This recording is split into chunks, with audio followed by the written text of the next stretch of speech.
ಪ್ರವೀಣ್ ಶೆಟ್ಟಿ ಕರವೇ ಮುಖಂಡರು ನಮ್ಮ ಜೊತೆ ಫೋನ್ ಸಂಪರ್ಕದಲ್ಲಿ ಜಾಯ್ನ್ ಆಗಿದ್ದಾರೆ. ಪ್ರವೀಣ್ ಶೆಟ್ರೆ, ನಿಮ್ಮ ಹೋರಾಟಕ್ಕೆ ಒಂದು ಹಂತದಲ್ಲಿ ಹೈಕೋರ್ಟ್ನಲ್ಲಿ ಜಯ ಸಿಕ್ಕಂಗಾಗಿದೆ, ಇನ್ನು ಆದೇಶ ಬಂದಿಲ್ಲ. ಆದರೆ ಛೀಮಾರಿ ಹಾಕಿದ್ ನೋಡಿದ್ರೆ ಗೊತ್ತಾಗ್ತಾ ಇದೆ. ಅಂದ್ರೆ ಒಂದೇ ಒಂದು ಸೆಂಟೆನ್ಸ್ ನನ್ನಿಂದ ತಪ್ಪಾಗಿದೆ ಕ್ಷಮಿಸ್ಬಿಡಿ ಅಂತ ಕೇಳೋ ಬದಲು ಇಷ್ಟೆಲ್ಲ ದೊಡ್ಡ ರಾದಾಂತ ಮಾಡ್ಕೊಳ್ಳೋದು ಬೇಕಾಗಿತ್ತಾ? ಈಗ ಹೈಕೋರ್ಟ್ನಿಂದಲೇ ಛೀಮಾರಿ ಆಗಿದೆ ಕಮಲ್ ಹಾಸನ್ಗೆ, ಏನ್ ಹೇಳ್ತೀರಾ? ಅದೇ ಹೇಳಿರುವಂತದ್ದು, ಕನ್ನಡದ ಹೋರಾಟ ಅಂದ್ರೆ ಅದು ಸತ್ಯದ ಹೋರಾಟ, ಅದು ಧರ್ಮದ ಹೋರಾಟ, ಅದು ನ್ಯಾಯದ ಹೋರಾಟ ಆಗಿರುತ್ತೆ ಅಂತ. ಸತ್ಯ ಧರ್ಮ ನ್ಯಾಯಕ್ಕೆ ಯಾವತ್ತಾದ್ರೂ ಜಯ ಸಿಗ್ಲೇಬೇಕು. ಮೊದಲನೇದಾಗಿ ಹೈಕೋರ್ಟ್ಗೆ ನಾವು ಅಭಿನಂದನೆಯನ್ನು ಸಲ್ಲಿಸಬೇಕಾಗಿದೆ. ಇದು ಒಬ್ಬ ವ್ಯಕ್ತಿ ಮತ್ತು ಒಂದು ರಾಜ್ಯದ ಪ್ರತಿಷ್ಠೆಯ ಪ್ರಶ್ನೆ ಆಗಿದೆ. ಒಬ್ಬ ವ್ಯಕ್ತಿಗೆ ಇಷ್ಟೊಂದು ಪ್ರತಿಷ್ಠೆ ಇದ್ರೆ ನಾವು ಕನ್ನಡಿಗರು, ಕರ್ನಾಟಕದವರು ನಾವೇನ್ ಅನ್ಬೇಕು? ಇಲ್ಲಿ ಕರ್ನಾಟಕಕ್ಕೆ ಅವ್ರು ಸಿನಿಮಾ ತಗೊಂಡ್ ಬಂದ್ಬಿಟ್ಟು ಕೋಟಿಗಟ್ಲೆ ಸಂಪಾದನೆ ಮಾಡ್ಕೊಂಡು ಕನ್ನಡಿಗರ ಅಮ್ಮನ ನೀನು ತಮಿಳ್ನಾಡು ಅಂತೀಯಲ್ವಾ? ಕರ್ನಾಟಕ ಎಷ್ಟು ವರ್ಷದ ಇತಿಹಾಸ ಇದೆ, ಬುದ್ಧಿ ಬೇಡವಾ? ಈ ಇಡೀ ವಯಸ್ಸಲ್ಲಿ ಯಾಕೆ ಬೇಕು ಈ ದುರಂಕಾರ, ಈ ದಾಷ್ಟ್ಯತನ ಯಾಕೆ ಬೇಕು?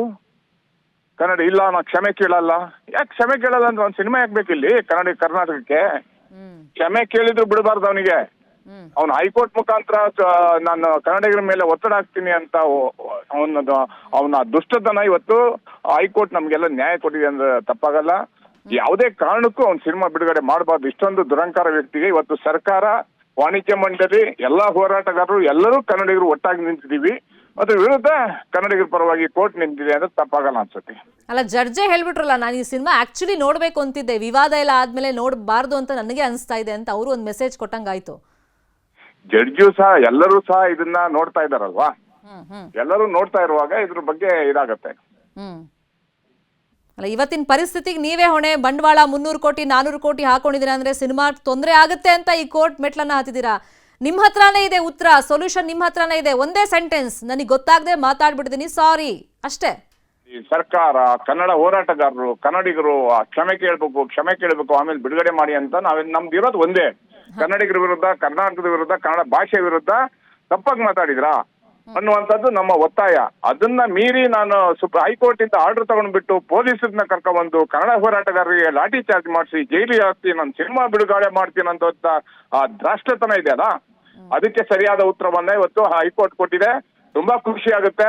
ಕನ್ನಡ ಕರ್ನಾಟಕದ ವಿಷಯ ಬಂದಾಗ ಒಂದೇ ಅನ್ನುವಂಥದ್ದು ಮತ್ತೊಮ್ಮೆ ಸಾಬೀತು ಮಾಡಿದೀವಿ. ಇದು ಕನ್ನಡಿಗರಿಗೆ ಸಂದ ಜಯ.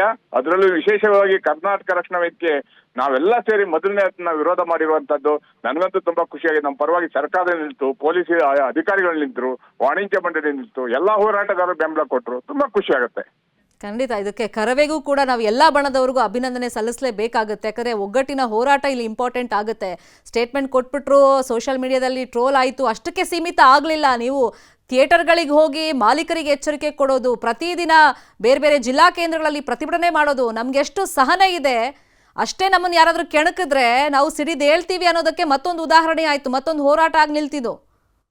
ಖಂಡಿತವಾಗ್ಲೂ ಬೇರೆ ಭಾಷೆಯವರು, ಬೇರೆ ರಾಜ್ಯದವರು ನಾವು ಒಕ್ಕೂಟ ವ್ಯವಸ್ಥೆಯಲ್ಲಿ ಬದುಕ್ತಾ ಇದ್ದೀವಿ. ಕನ್ನಡಿಗರ ಮೇಲೆ ದೌರ್ಜನ್ಯ ಮಾಡಿ ಕರ್ನಾಟಕದಲ್ಲೇ ನಮ್ಮ ಅಟ್ಟಹಾಸ ಮೆರಿತೀವಿ ಅಂದ್ರೆ ತಾಯಿ ಭುವನೇಶ್ವರಿ ಯಾವತ್ತೂ ಸಹ ಕಣ್ಮುಚ್ಚಿ ಕುತ್ಕೊಳ್ಳಲ್ಲ ಅನ್ನುವಂತ ಎಚ್ಚರಿಕೆಯನ್ನ ಇಡೀ ದೇಶಕ್ಕೆ ಇವತ್ತು ಕೊಟ್ಟಾಗಿದೆ. ನೋಡೋಣ, 2ವರೆಗೆ ಮತ್ತೆ ವಿಚಾರಣೆಗೆ ಬರುತ್ತೆ. ಅರ್ಜಿ ಅಂತೂ ವಿಚಾರಣೆ ಮಾಡಲ್ಲ ಅಂತ ಸ್ಪಷ್ಟವಾಗಿ ಜಡ್ಜ್ ಹೇಳಿದ್ದಾರೆ. ಸಾರಿ ಕೇಳಲೇಬೇಕು ಅಂತ. ಈಗ ಸಿನಿಮಾ ಟೀಮ್ ಕಮಲ್ ಹಾಸನ್ ಪರವಾಗಿ ಏನ್ ಹೇಳುತ್ತೆ ಅಂತ ನೋಡೋಣ. ಕಮಲ್ ಹಾಸನ್ ಏನ್ ಇದಕ್ಕೆ ಉತ್ತರ ಕೊಡ್ತಾರೆ ಅನ್ನೋದು ನಮಗಿರುವಂತ ಕುತೂಹಲ. ಕಮಲ್ ಹಾಸನ್ ಈ ಸ್ಥಿತಿ ಬರಬಾರ್ದಿತ್ತು. ಒಂದು ಸಿನಿಮಾದಲ್ಲಿ ಹೇಳ್ತಾರೆ, ಕನ್ನಡ ನೋಡ್ರಿ ನಡಿ ಅಂತೇಳಿ ಒಂದು ಒಳ್ಳೆ ಹಾಡನ್ನ ಹಾಡಿದ್ದಾರೆ. ಕರ್ನಾಟಕ ಅವ್ರಿಗೆ ಜೀವ ತುಂಬಿದೆ, ಕರ್ನಾಟಕ ಅವ್ರಿಗೆ ಶಕ್ತಿ ತುಂಬಿದೆ.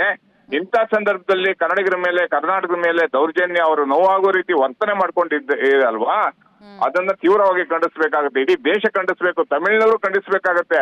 ಸೋದರತ್ವ ಭಾಷೆಯನ್ನ ಅವ್ರ ತಾಯಿ ಇದು ಕೀಳು ಇದು ಮೇಲು ಅನ್ನುವಂಥದ್ದಿದಲ್ಲ, ಅದನ್ನ ಯಾರು ಸಹ ಸಹಿಸಲ್ಲ ಅನ್ನುವಂತ ಎಚ್ಚರಿಕೆಯನ್ನು ಕೊಡ್ಬೇಕಾಗತ್ತೆ. ಸ್ವಲ್ಪ ಹೊತ್ತಿನ ಮುಂಚೆ ಅವರೊಂದು ಅಭಿಯಾನ ಶುರು ಮಾಡ್ಕೊಂಡಿದ್ರು, ಇದು ತಮಿಳಿನ ಅಸ್ಮಿತೆ ವಿಷಯ, ನಾವೆಲ್ಲ ಸಪೋರ್ಟ್ ಮಾಡ್ಬೇಕು, ಸಿನಿಮಾ ನಾವೆಲ್ಲರೂ ನೋಡಿ ಗೆಲ್ಲಿಸ್ಬೇಕು ಅಂತ ಹೇಳಿ ಅಲ್ಲೂ ಒಂದು ಅಭಿಯಾನ ಶುರುವಾಗ್ಬಿಟ್ಟಿದೆ ತಮಿಳ್ನಾಡಲ್ಲಿ. ಖಂಡಿತವಾಗ್ಲೂ ಅವ್ರ ಸಿನಿಮಾ ಅವ್ರು ಗೆಲ್ಸ್ಕೊಳ್ಳಿ, ನಮ್ಗೇನ್ ಅಭ್ಯಂತರ ಇಲ್ಲ. ಇಲ್ಲಿ ಕನ್ನಡ ಸಿನಿಮಾಗಳನ್ನ ಥಿಯೇಟರ್ಗಳಲ್ಲಿ, ಮಾಲ್ಗಳಲ್ಲಿ ಎತ್ತಂಗಡಿ ಮಾಡಿ ಅವ್ರ ಸಿನಿಮಾಗಳಿಗೆ ನಮ್ಮ ಡಿಸ್ಟ್ರಿಬ್ಯೂಟರ್ಸ್, ನಮ್ಮ ಥಿಯೇಟರ್ ಮಾಲೀಕರು, ನಮ್ಮ ಮಾಲ್ ಅವರು ಎಲ್ಲ ಅವರಿಗೆ ಅವಕಾಶ ಕೊಟ್ಟು, ರತ್ನಗಂಬಳ ಹಾಸಿ ಅವಕಾಶ ಕೊಟ್ಟು ಹಣವನ್ನ ಕೋಟಿ ಸಂಪಾದನೆ ಮಾಡ್ಕೊಂಡು ಹೋಗಿ ನಮ್ಮ ಕನ್ನಡ ಚಿತ್ರಗಳ ನಿರ್ಮಾಪಕರು ಅರ್ಧ ಜೀವ ಆಗಿದ್ದಾರೆ. ವಾಣಿಜ್ಯ ಮಂಡಳಿಯು ಎಲ್ಲೋ ಒಂದು ಮೂಕ ವಿಸ್ಮಯ ಆಗಿದೆ. ಇಂಥ ಸಂದರ್ಭದಲ್ಲಿ ಇದು ಒಂದು ಬೇರೆ ಭಾಷೆಯವರಿಗೆ ಎಚ್ಚರಿಕೆ. ಸರ್ಕಾರ ಒಳ್ಳೆ ನಡೆ ಇಡಬೇಕು. ಬೇರೆ ಭಾಷೆ ಸಿನಿಮಾಗಳು ಬರಬೇಕಾದ್ರೆ ಯೋಚನೆ ಮಾಡಬೇಕು. ಅವ್ರಿಗೆ ಎಷ್ಟು ಥಿಯೇಟರ್ ಎಷ್ಟು ಸ್ಕ್ರೀನ್ ಕೊಡಬೇಕು ಅನ್ನುವಂಥದ್ದು ಸ್ಪಷ್ಟವಾಗಿ ಸರ್ಕಾರದ ಕೈಯಲ್ಲಿರುತ್ತೆ ಇದೆಲ್ಲ. ಹೌದು, ನೋಡೋಣ 2:30 ನಂತರ ಏನು ಬೆಳವಣಿಗೆ ಆಗುತ್ತೆ ಕೋರ್ಟ್ನಲ್ಲಿ ಅಂತ. Thank you so much Praveen ಶೆಟ್ರೆ, ನ್ಯೂಸ್ 18 ಕನ್ನಡಕ್ಕೆ ರಿಯಾಕ್ಷನ್ ಕೊಟ್ಟಿದ್ದಕ್ಕೆ. ಕರವೇ ರಾಜ್ಯಾದ್ಯಂತ ತೀವ್ರ ರೀತಿಯಲ್ಲಿ ಹೋರಾಟವನ್ನು ನಡೆಸಿ ಕಮಲ್ ಹಾಸನ್ ವಿರುದ್ಧ ಆಕ್ರೋಶವನ್ನು ವ್ಯಕ್ತಪಡಿಸ್ತಾ ಇತ್ತು, ಸಾರಿ ಕೇಳಲೇಬೇಕು ಅಂತ ಹೇಳಿ. ಈಗ ಕೋರ್ಟಿಂದಲೇ ಛೀಮಾರಿಯನ್ನ ಹಾಕಲಾಗಿದೆ, ತರಾಟೆಗೆ ತಗೊಳ್ಳಲಾಗಿದೆ. ಕ್ಷಮೆ ಕೇಳದ ಹೊರತು, ಹೇಳಿಕೆಯನ್ನ ಅವರು ಹಿಂಪಡೆಯದ ಹೊರತು ಯಾವುದೇ ಕಾರಣಕ್ಕೂ ಅರ್ಜಿ ವಿಚಾರಣೆ ಸಾಧ್ಯ ಇಲ್ಲ. ಇವರು 300 ಕೋಟಿ ಹಾಕೊಂಡು ಬಂಡವಾಳ ಹಾಕೊಂಡು ಸಿನಿಮಾ ಮಾಡಿದ್ದೀವಿ, ಈಗ ರಿಲೀಸ್ ಮಾಡೋಕ್ಕೆ ಅವಕಾಶ ಕೊಡಿ ಅಂತ ಕೋರ್ಟ್ ಮೊರೆ ಬಂದರೆ ಆಗಲ್ಲ. ಕರ್ನಾಟಕದಲ್ಲಿ ಕನ್ನಡಕ್ಕೆ ಆದ್ಯತೆ, ನೆಲ ಜಲ ಭಾಷೆ ವಿಷಯದಲ್ಲಿ ರಾಜಿ ಇಲ್ಲ ಅಂತ ಜಡ್ಜ್ ಸ್ಪಷ್ಟವಾಗಿ ಹೇಳಿದ್ದಾರೆ.